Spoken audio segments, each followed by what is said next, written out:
Hello, everybody, and welcome to Two Goals. I'm Katia, And I'm Maria Laura. and first of all, we would like to start this episode thanking the support FIFA's giving to us all the way since the beginning.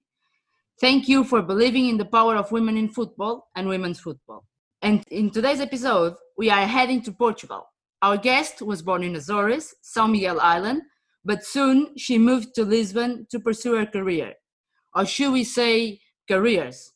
Today's guest is Mariana Cabral. Mariana is a journalist in one of the most remarkable newspapers in Portugal, Expresso, where she writes about football. Alongside journalism, she is the head coach of the women's B team and youth football coordinator of Sporting Clube de Portugal. Mariana, welcome to our podcast. Hi, Katia. Hi, Maria. First of all, thank you very much for having me. It's a big pleasure to be here. And let me congratulate you both for this wonderful podcast, because it's a great way for us to know other people that help to grow the women's game around the world. And I've listened to it, and it's been great to really know some people that I did not know, and it's been really interesting. So congratulations and thank you for all you've been doing. Thank you, Mariana. So for what you said, our mission until now has been accomplished. So, Mariana, we're starting this interview with your childhood, your roots. You were born in an island in Portugal, and this probably had some impact in the way you see and live football today. And for sure, you still have this feeling with you, despite being far away from where you were born. And as Daniel de Sá, the writer, would say, leaving the island is the worst way to stay on it, if this is the good translation. So, born and raised in Azores, in the small São Miguel Island, can you tell us, how did you fall in love with football? Well, Katia, like you said, I'm sure that many people that are listening to this probably have been to islands, if not to São Miguel Island. And they will probably know the feeling of being in an island. It's a bit different. And especially with São Miguel Island, which is a very small but very beautiful island, I would say, and advise everyone to visit it, the Azores archipelago. Living in a small island is tough, especially when you're a kid or a young person and you have dreams and aspirations. It's hard because there aren't many paths you can pursue. Of course, there are other upsides, like being in a so small island and so peaceful island. I could go out and play with my friends all day. Not all day, of course, I had to go to school, but I mean, I could go out with no threats. Yeah, I think you understand. And play football in the streets or in gardens or everywhere. So I guess that's how things started. Just playing football, watching others play football. My father wasn't a professional player, but he used to play like semi-pro level, and he used to take me when he went to play, and I loved it. I loved to watch the teams play, to be there with my own ball and just hanging around playing against the wall. For me, that was great, and that's how I started out. Of course, eventually I joined the team. Since it was an island, we didn't have many players. Also because people that are listening probably will know that the culture in Portugal was and still is a bit sexist. Yeah. So, Katia. So it was really frowned upon to see girls playing football, especially in small places like an island, of course. So we didn't have many girls playing.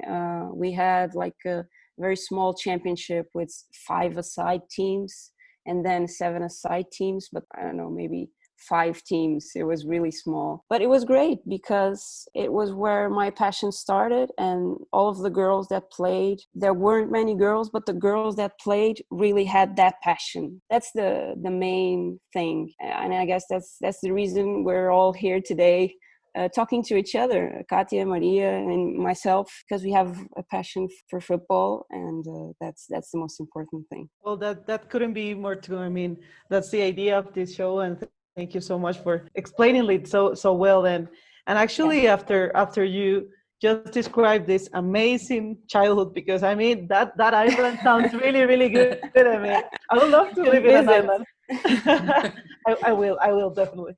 But I mean, after that, you decide moving to Lisbon to study journalism, and we Yeah. were wondering if deep down maybe you already knew that you wanted to work in sports journalism. Maybe this was one of the reasons that you decide to choose this career. I'll tell you why. I loved sports while I was growing up, especially football, of course. I also played tennis, but my passion was football. But I really didn't know what I could do with that because my friends said maybe I could be a physical education teacher, but I didn't really, that's not what I enjoyed. And I hated gymnastics, so that wasn't possible for me.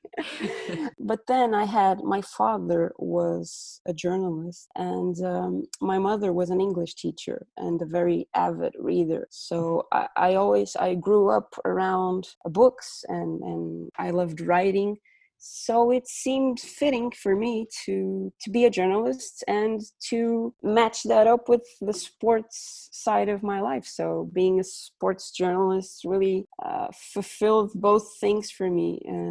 It was great. But, you know, at that time, it's interesting that I did not know I could be a coach because, like I said, I lived in a very small island. We didn't have many ways to access information.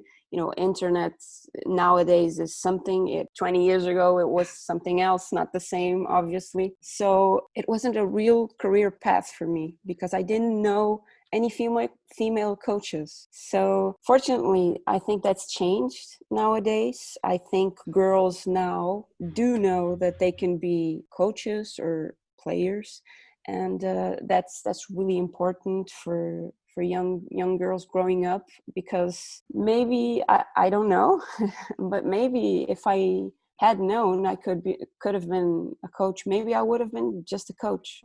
We'll never know, of course. And I love being a journalist. I love being a sports journalist. I love what I do. But I'm also a coach, like Katja said in the beginning. So I have those two things, and I love them. But you know, growing up, maybe I would have chosen something else. I don't know. I'm just glad that today girls have more access to information and to role models, players, coaches, directors, agents, referees, everyone. Those role models, female role models, are very important for girls to know that they can be whatever they want. I think that's really important. Exactly. And if they can discover this in a very young age, it's better for them for their future. Yes, They can exactly. pursue their careers. About you, you go to Lisbon to study. You had experience in Abola and Publico, and in 2009 you joined the Expresso, where you're still working today, more specifically with Tribuna Expresso. Mm-hmm. Your work is more focused on men's football, and you have a good amount of coach interviews in the curriculum. More than work, do you reckon this is also a learning tool for your coaching career? That's a very good question. And yes, it's a very good tool because fortunately, I have interviewed very good coaches, mostly Portuguese coaches, but very good coaches still, like José Mourinho, Luís Castro, Carlos Carvalhal, a lot of Portuguese coaches. I've also interviewed some, well, I have to say, I don't know if this is pronounced correctly, but Dutch people, if you're out there, I'm sorry. Serena Weigman, the Holland head coach. Yeah.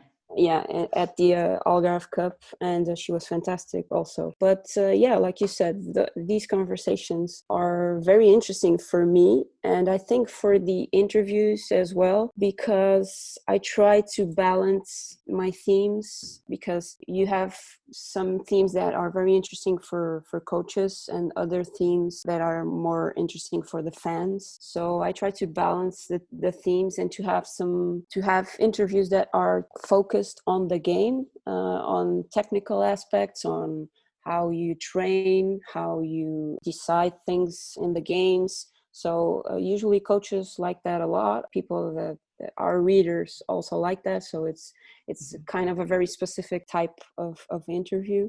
and it's been going really well. For me, it's very interesting also because I get to know a lot of very good coaches and to discuss ideas, because that's really the main thing.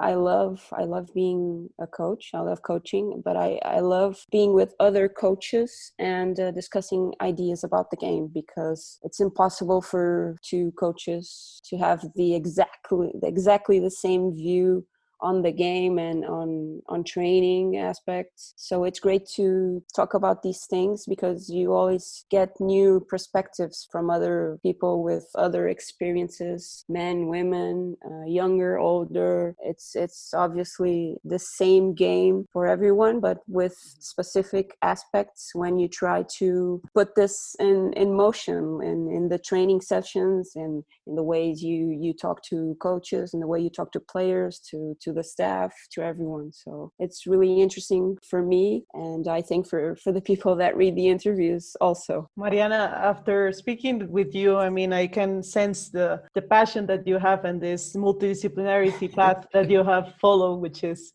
I mean, really, really interesting. And also because I believe that when you're able to kind of like dive into different areas, you're able to potentialize yourself a lot more. I mean, I definitely don't think there was any surprise that in 2016 you were distinguished with the award Written Press Revelation by the Sport Journalists Association. What does this award mean to you? Can you tell us about it? Yeah, it was, of course, a nice feeling. Katia will know this. In Portugal, journalists are underpaid. So having a little recognition from your peers is always a nice validation for your work, since other validations aren't possible sometimes. And also there were free drinks that day, so it was fantastic. You're welcome to invite us for the next award, please. For the next, I will for sure. And it was nice. There were important people there from the football world. I was happy to be on stage with someone else who is also from São Miguel Island, Paulette. Yeah. The player that used to play for Paris Saint-Germain. So that was very nice. He's a great guy. And yeah, that's about it. Then the next day your life goes on. I think it's just it's nice, but like football. You win, you lose some, and the next day the sun comes up again and you do it all over again. The important thing is really knowing if you're doing things with the passion. That's the main thing for me. If you do things you like, if you do them with passion, playing football, writing or something else, people will know if you have passion for things. I really believe that makes a difference in the way you go about in your life. Passion really is very important. You have to put passion in the things. If you don't, in the end, the product will be different for sure. Yeah, exactly. And in football, you can see that. Yeah. And after this award, 1 month later, you had the chance to cover UEFA Euro 2016 as a journalist. Can you tell us how was this experience? And as you mentioned in an interview before, how was it like looking around in the press room and witnessing that you were the only female journalist over there? Yeah, that's two very different things.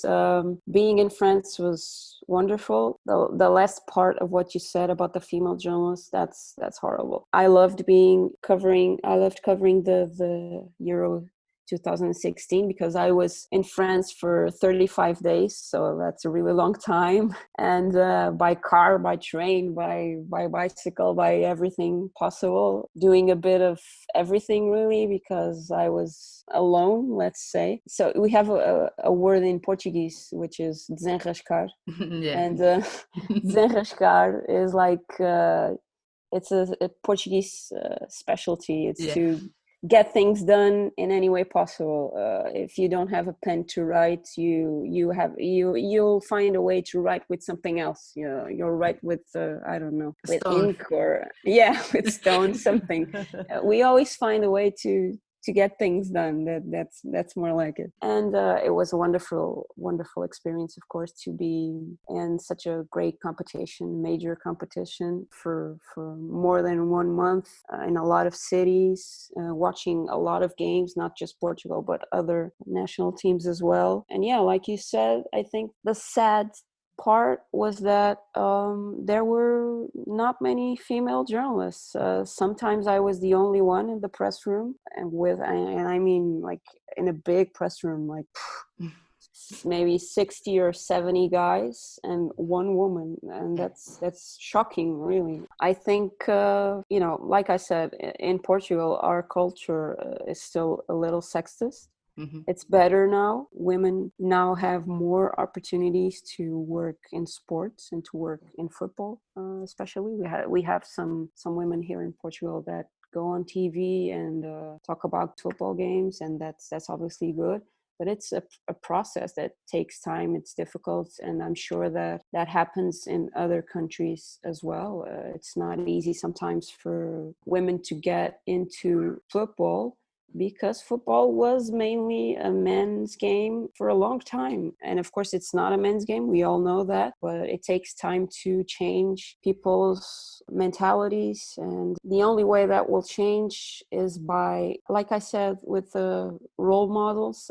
When I was growing up, I didn't know that a woman could be a coach. I guess this is pretty much the same. Of course, there are more female journalists, but the more there are, the more normal it becomes. I guess that's how you see it. Yeah, representation. I think also not only the amount of people you see, but also witness how they are respect on what they're doing, right? Yeah, of course. That's exactly it. Yeah, it's very important because, well, we all know that sometimes TVs have some women doing presentation of programs, for example, we used to have here. But, well, sometimes let's say it, they are there just because of their looks and not because of what they say or the knowledge they bring to the table. So what you said, Maria, is also very important. We have to have more representation, but also quality representation. Mm-hmm. Yes, indeed. Well, Mariana, then after this experience that you just mentioned, you were to cover UEFA Financials League in your home soil, and you saw the Portuguese national team winning again.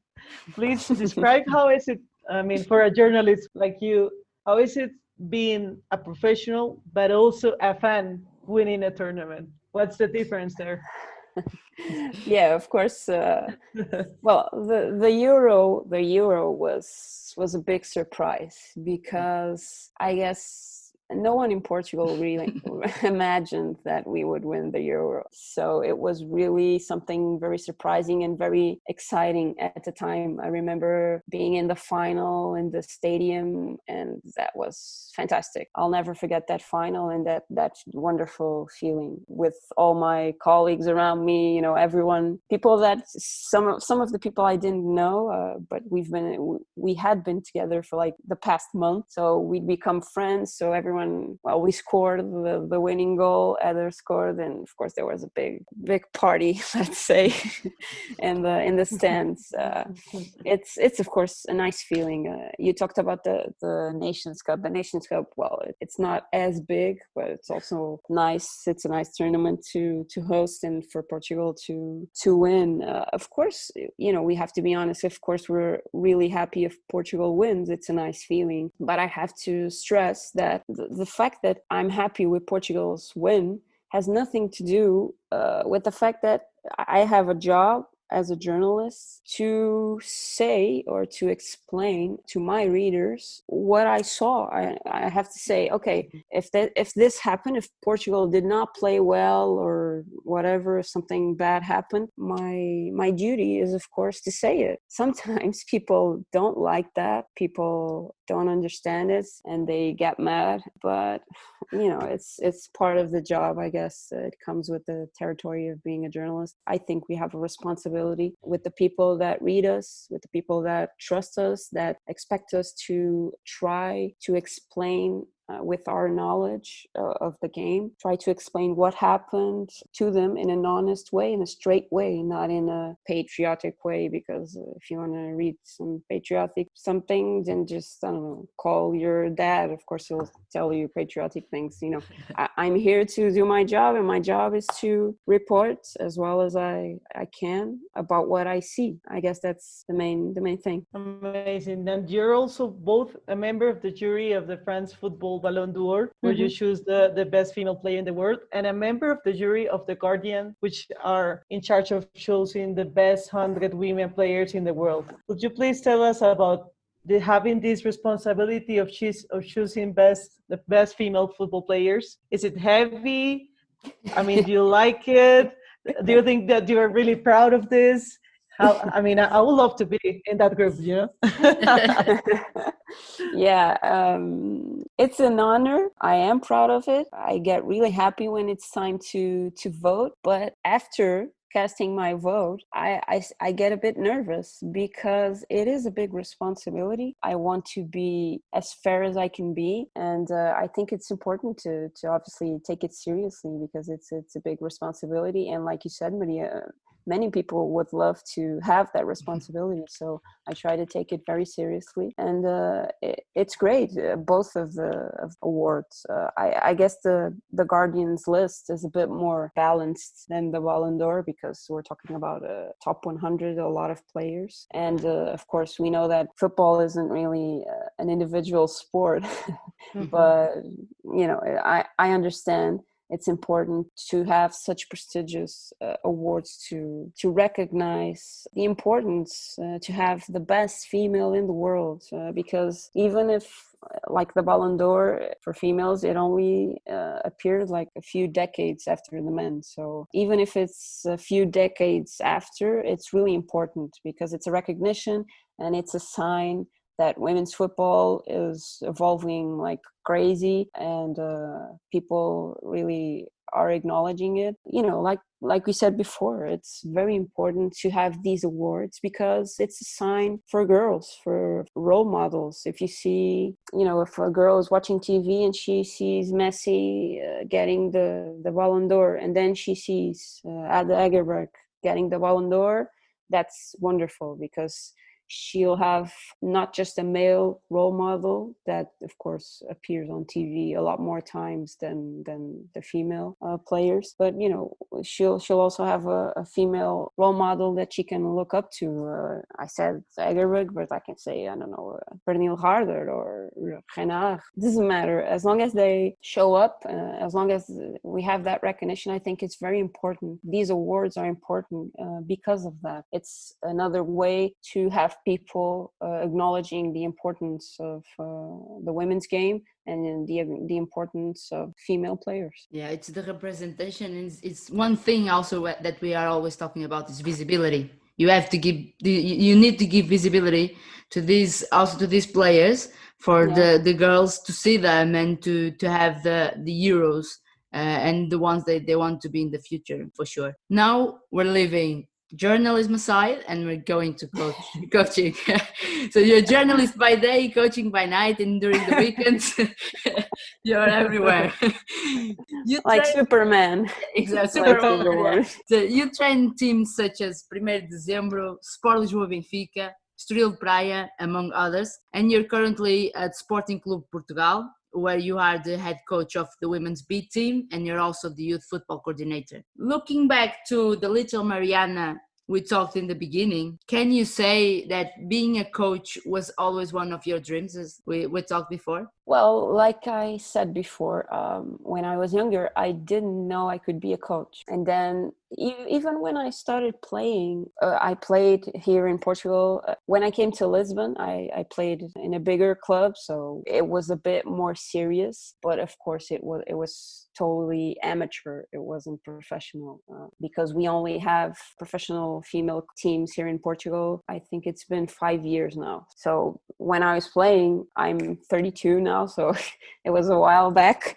We didn't have professional teams. We were just amateurs. So the female coaches that I saw at that time, I didn't think of them as a real career path. Like I said, things started changing for me when I played, and I started playing in a team.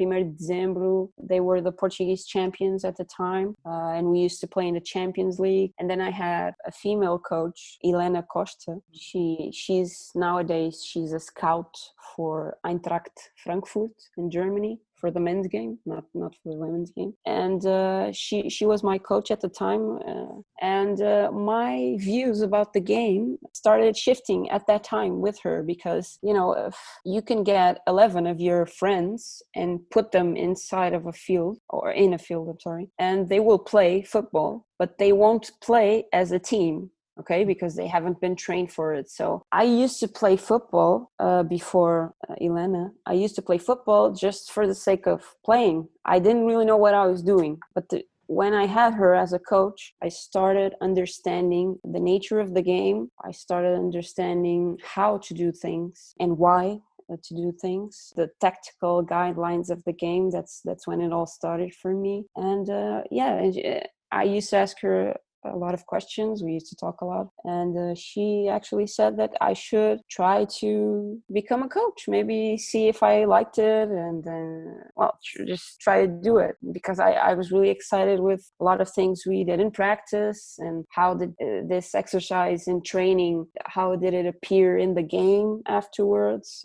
I loved it. I love to think about those things. So that's when I started being a coach, basically. It was actually Helena. I was in 1º de Dezembro, and then I started coaching the younger players there while I was also playing. And then I also started coaching at Benfica, because at that time Helena was also coaching at Benfica boys team, the younger team. They were about 13, I think, or something. So I also tried that and started it there. And that's when I realized I really liked it. And I stopped playing football when I was 20. I'm not very good with dates, but I think maybe 25 I stopped, because I realized I couldn't do both things. I didn't have the time, because like you said, I'm a journalist my day, and then my nights. I can't do everything, can't be a coach and a player at the same time. So I really liked being a coach, and that's when I started just focusing on being a coach. And I'm really, really glad I did that, because it's a real passion. And I'm really grateful to Helena, because she was the one that really pushed me into doing it. She's a very courageous person. Like I said, she used to coach here in Portugal, and then when she realized she wanted more for her, she went to Qatar to coach the national team there, the female national team, and then she went to Iran to coach there also. And she had other proposals for other countries, but then she came back and started being a scout, and now she's a scout and a friend also. And I'm really grateful, because she put me on the right path. Mariana, what do you do as youth football coordinator for Sporting Club of Portugal? Can you please tell us a bit about this role, and how important do you think that it is to have a women's football structure based on the grassroots level? Yes, it's really, really, really important to have a structure and to really have your club having grassroots. Here in Portugal, it's very important we can get more girls playing, because the game here in Portugal has been growing a lot, especially in the past few years. Like I said, we had 5 years ago, we started out with the big teams, Benfica, Sporting, Braga. The big teams started out being really professional, and that changed things a lot, because it started involving more people with more training conditions, more girls playing. And that's really what's important here in Portugal, because we only have like about 6,000 players. So that's a very small number if we compare it to the men's number, which is like 100,000.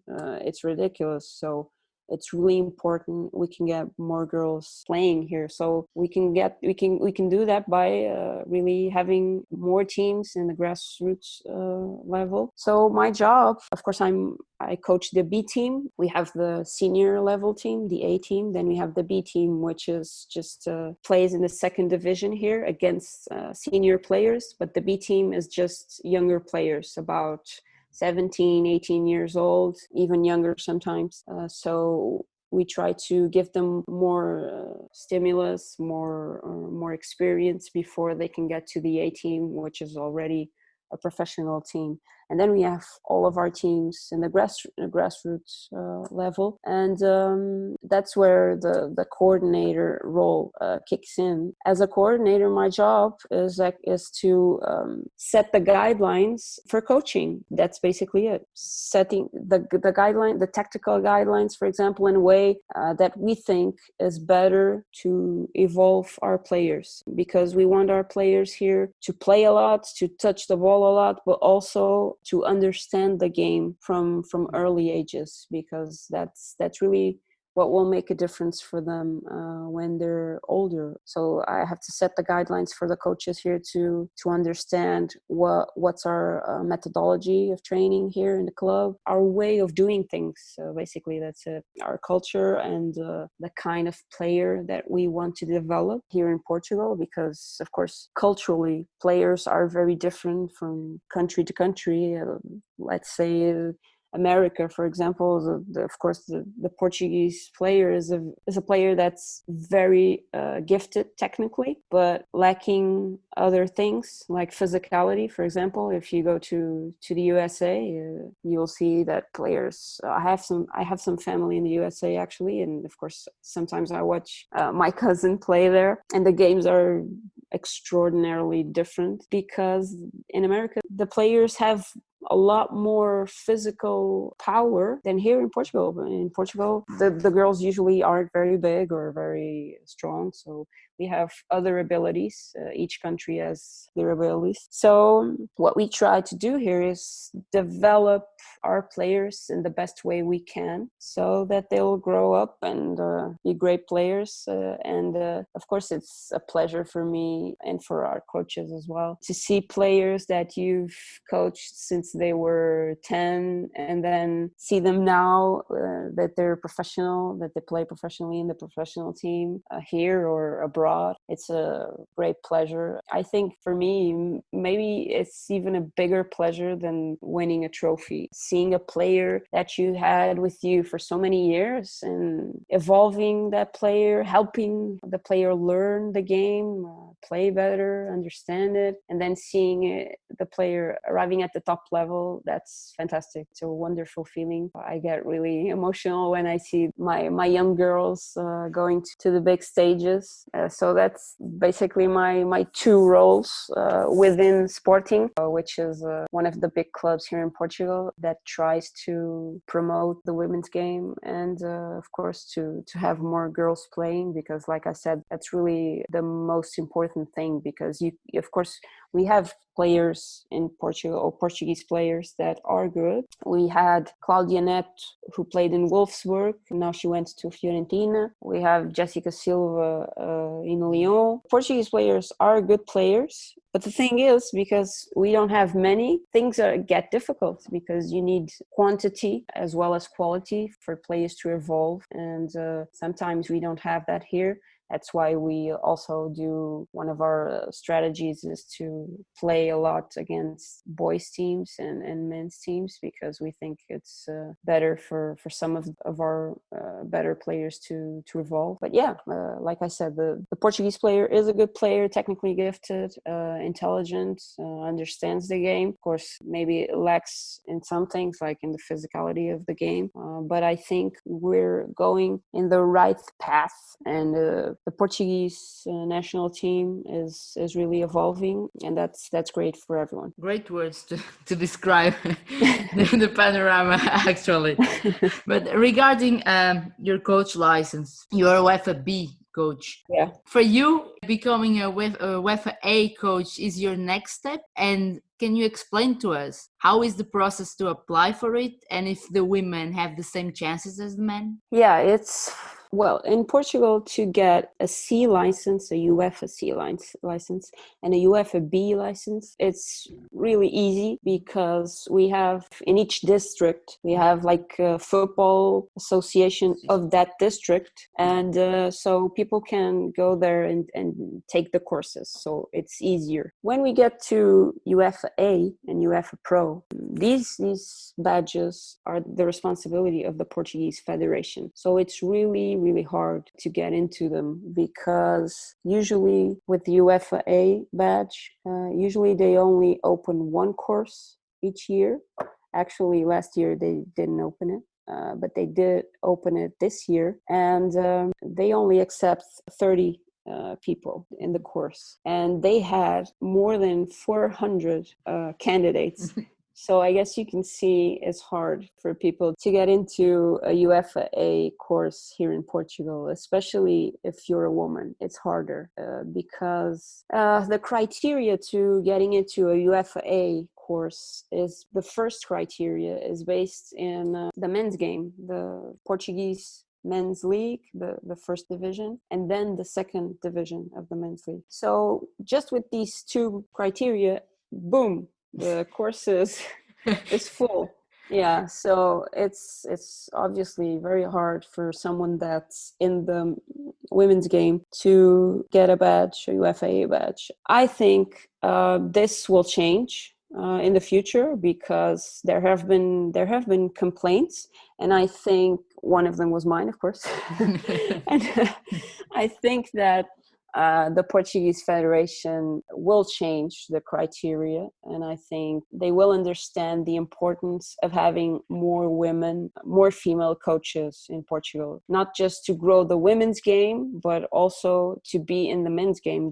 I know a lot of female coaches here that are in the men's game, in the youth teams. So I think the Portuguese Federation, they have been trying to help promote the women's game. Sometimes they make mistakes, but I think the bigger mistake is, seeing that you've made a mistake and standing by your mistake. That's the big mistake. So I think it's normal to make a mistake. Everyone makes mistakes. I make a lot of mistakes. So I think they will realize soon that the criteria is a bit of a mistake and they have to change it, because I know that they want more female coaches as well, and they want to promote the women's game as well. They have been promoting it with the professional teams that we have here. Our games here have been broadcasted on television, for example. They have helped a lot with that, and I think they want to promote the women's game. I think that will change soon, and I think I'll get my UEFA badge soon. we hope so. We hope so.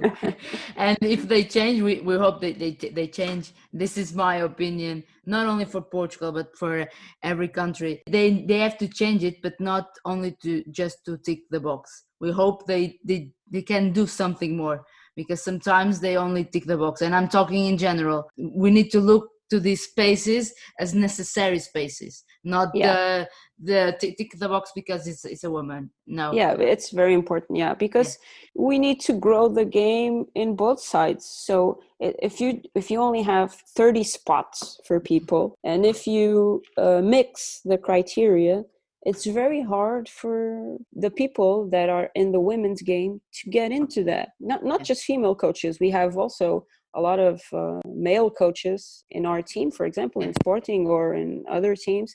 And because they are coaching in the women's game, it will be harder for them to get their badges. So that's something that needs to be changed, not just here in Portugal, but in other countries. If that happens, that we need to promote the coaching education in both sides, and for female coaches, for male coaches, for the women's game, for the men's game, for everyone. It's really important to have that really set and to help everyone, because if I'm a coach and I want to be better educated, I want to learn more, Mhm. then I should be able to learn more.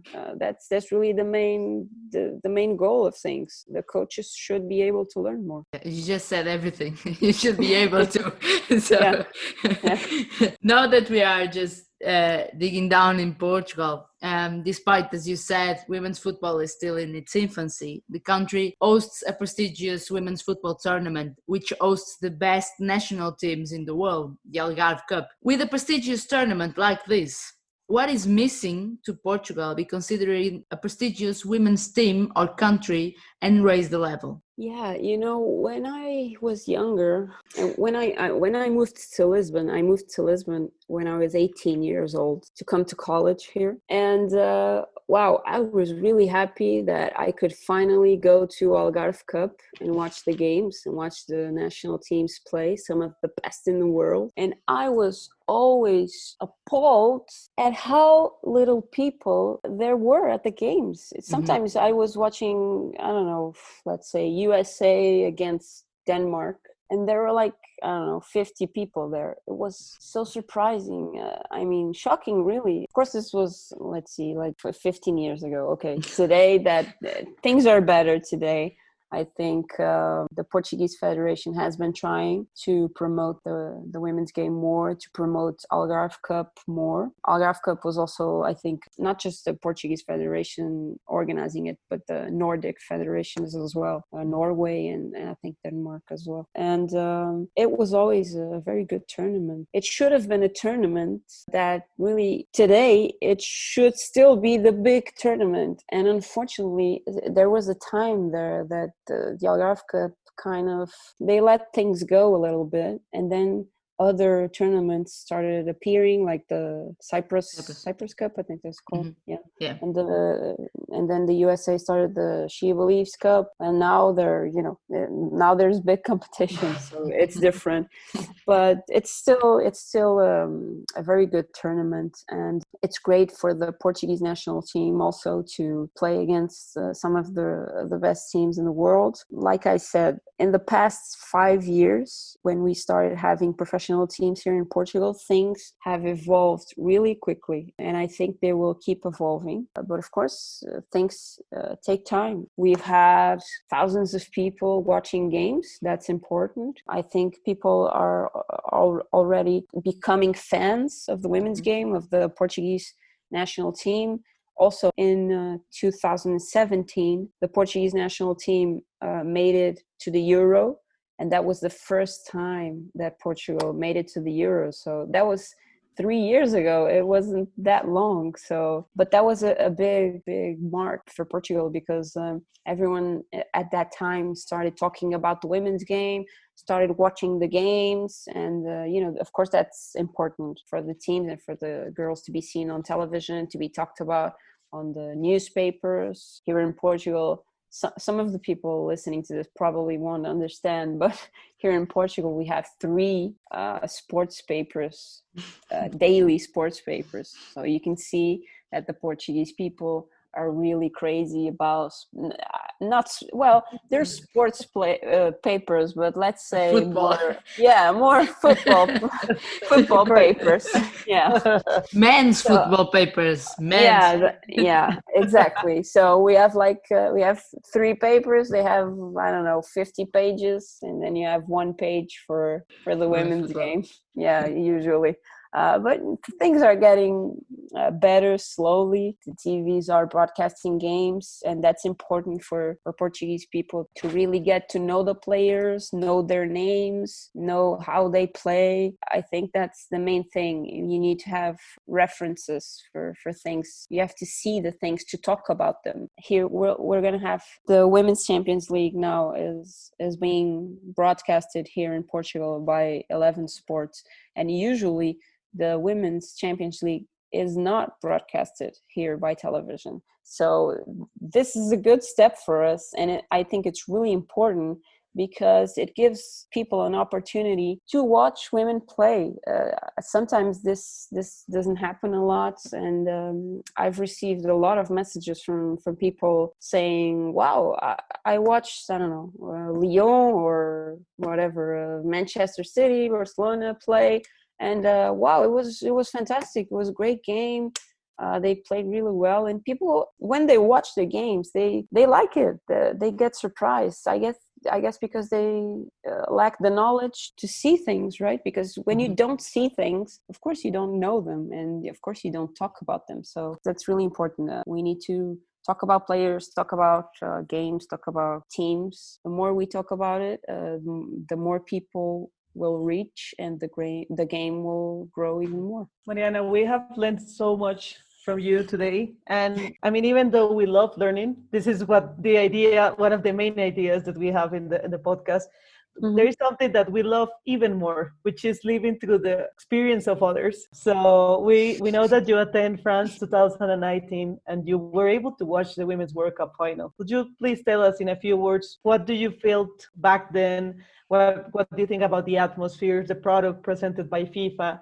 And since you have worked with the men's tournaments, do you think women's football is in a good route towards success? Yes, for sure. I think it is. Of course, there were some flaws at that time. I remember maybe the final and just the World Cup in general wasn't really that well promoted in France. But I think FIFA is trying to promote the game more. And wow, the World Cup was fantastic, and the final was amazing. I remember clearly, I was working before the World Cup. I was working one day and I was talking to a colleague of mine and saying, wow, I can't forget today. I have to buy tickets for the World Cup final and for the semi-final. I don't remember the time, but let's say at 3 p.m. Okay, they started selling the tickets at 3 p.m. In Portugal, we have a bit of a cultural thing that's our lunches usually take a long time.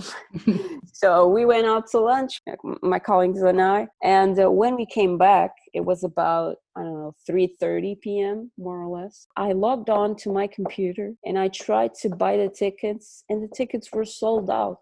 Oh my God. I remember just if I had a hole, I would have gotten into that hole and cried for the rest of the day.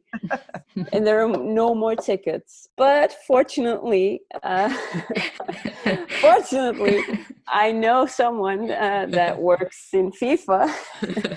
Yeah, so fortunately that friend was, oh my God, I owe him for the rest of my life. And he found a way for me to get the tickets, and I went to the final. And I, like you said, I was in Euro 2016, I was in Champions League games, but this final was really something else, because I love football, of course, but I have a special place in my heart for the women's game. And to see such a wonderful crowd, to see the whole stadium cheering, so happy to have such a great game. I don't know, the game hadn't even started, I was already crying. So I guess you can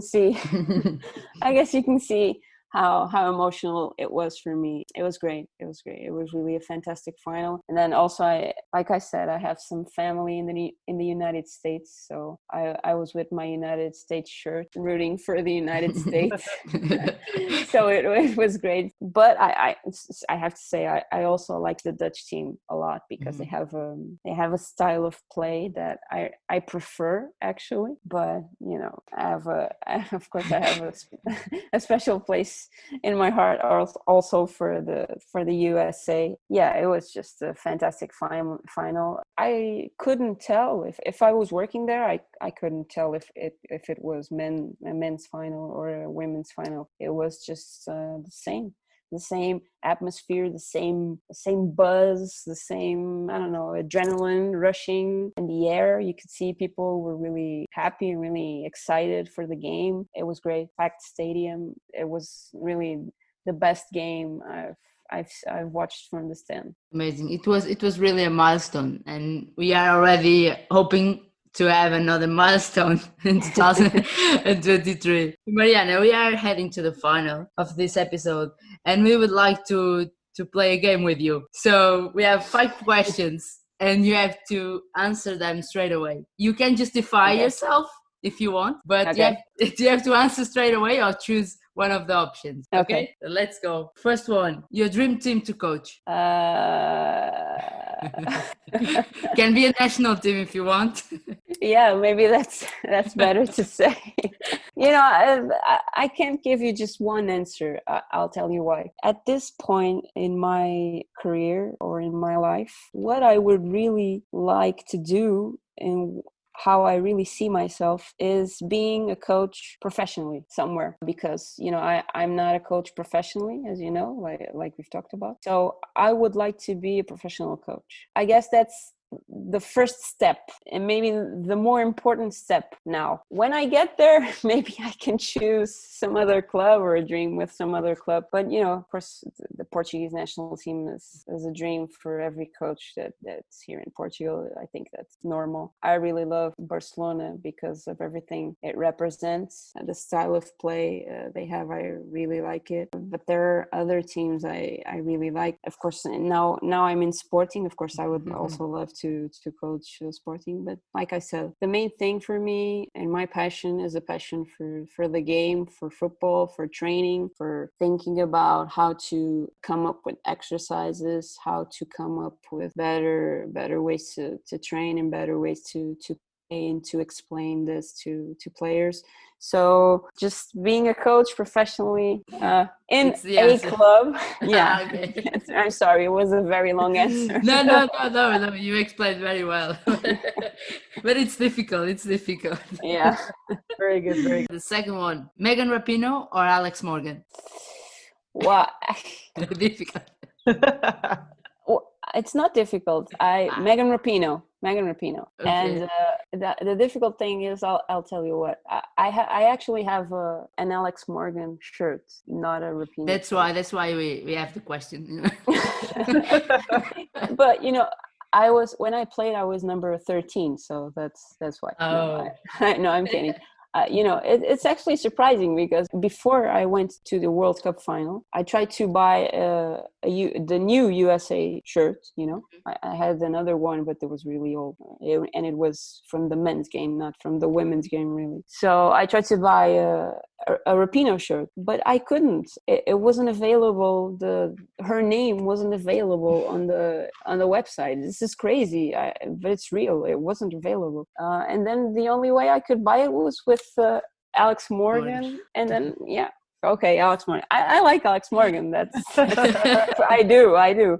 But I like Rapinoe more, not just because of the way she plays, of course. I guess you all know that, but because of what she stands for. I really appreciate people that speak their minds, that try to uphold what they think is better for others, and that's why I like her. Yeah. Please, people out there, you know that Mariana wants a Rapinoe shirt. You can always send it. Yes, please. She will be pleased. She will be so happy. Good call. Just to wrap this up, I actually collect shirts. Yeah. When I go to places, to cities or to clubs or wherever, I always buy a shirt of a men's team or women's team. Of course, women's team is always more difficult, but yeah, sometimes you can get. When I was in France for the Euro, I bought an Essib shirt from Lyon. She doesn't play anymore, but yeah. And I have a signed shirt from the Japan players that the friend gave me, the female players at the Algarve Cup, and I have like more shirts from the male teams, of course, but yeah, Just nice. don't say anything more because I'm a shirt collector and we're not getting well. No. No, I'm joking, but I'm kidding, but yeah. Third question now. Yeah. São Miguel or Lisbon? Well, São Miguel for holidays, Lisbon for work. Yeah, Good answer. that's Good it. answer. Yeah, because in San Miguel, it's like we said, it's a small island, so it would be difficult for me to work there, to coach there. But I love it. I go there every year. I absolutely adore the Azores, and I think when I retire, I'll go back. Now, best Azores ambassador, Mariana Cabral or Pauleta? Pauleta, of course. Come on, you got to choose. Pauleta. You got to choose. But you can have another thing. Huh? Just go for it. Pauleta, wow, Pauleta was a great ambassador for the Azores. You remember he played for Paris Saint-Germain before Paris Saint-Germain was, a millionaire club. Yeah. And he used to celebrate his goals by stretching his arms out wide because he was doing an Azor. An Azor is the birds of the Azores. Yeah, it was really nice. Fifth and the final one, Yeah. journalism or coaching? Oh, It's all Katia's fault. I mean, I'll tell you something. I didn't build these questions. It's all Katia's. okay, well, see you next time. Bye. Well, I guess as long as I can do both, I will do both because they both give me a lot of pleasure. I enjoy both of them. But if I had to choose just one, I would choose coaching because being a coach is really what makes me happy. So I think in the future, I hope I can do that. Yeah. Amazing, Mariana. Thank you so much. Thank you so much. Thank you. It was a pleasure. So, there you go, everyone. We're coming to the end of another episode of Two Goals Podcast. Thank you so much for all the hearings out there. And remember, you can follow us on Instagram and Twitter to the account @Two Goals Podcast. Have a lovely week, everyone.